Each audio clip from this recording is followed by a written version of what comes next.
এর মধ্যে একটা ভুল তথ্য দেওয়া হয়েছিল যে ত্রিপুরাতে নাকি প্রায় অ্যাবাউট 46 পেশেন্ট নাকি মারা গেছে।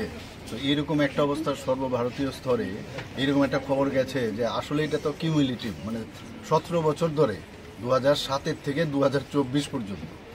তো আমি গতকাল এই কারণে একটা মিটিং করেছিলাম যে আসামের সবচেয়ে বেশি কিন্তু আসামে কিন্তু এই ডাক্তার, তো আমি যা দেখলাম সিকিমের সবচেয়ে কম, ত্রিপুরাও কিন্তু অনেক অনেক রাজ্যের থেকে অনেক কম মানে আক্রান্ত।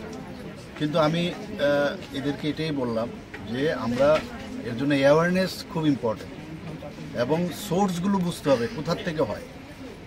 এখন ইনজেক্টেবল নিয়ে বলে ইনজেকশন দিচ্ছে, ইনজেক্টেবল সিরিঞ্জ ইত্যাদি, তো এই বিষয় নিয়ে আলোচনা করেছি যে কথায় কথায় ইনজেক্টেবল সিরিঞ্জ, বিশেষ করে ওই ডায়াবেটিসের যে সিরিঞ্জগুলো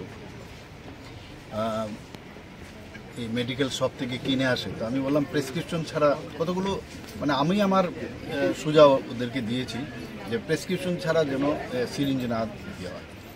আর স্কুল কলেজে আমি যে ডাটাটা কালকে দেখলাম সেখানে বেশিরভাগ ক্ষেত্রে 16 থেকে 25 বছরের ছেলেমেয়েরাই কিন্তু আক্রান্ত। এবং আমি এটাও বলেছি যে ওই বয়সটা কিন্তু খুব ভালনারেবল বয়স। তো শিক্ষকদের কাছেও আমি কালকে একটা এসসিআরটির মিটিংও গিয়েছিলাম, সেখানেও আমি বলেছি, সব জায়গায় আমি যখন যাই, পরশুদিন গিয়েছিলাম, সেখানে আমি বলেছি আপনারাও দায়িত্ব নিতে হবে, গার্জিয়ানদেরও নিতে হবে, আপনাদেরও নিতে হবে। স্কুল কলেজে কোনো অ্যাবনর্মালিটি কোনো ছেলে বা মেয়েকে যদি আপনারা দেখেন, তাকে অ্যাড্রেস করা এবং তার সম্পর্কে খবরাখবর নেওয়া।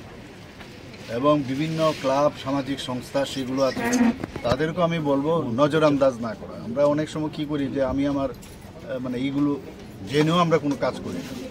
পুলিশকেও আমি বলেছি, আপনারা এসপি সাহেবদের বলেছি, আপনারা কিন্তু ঠিক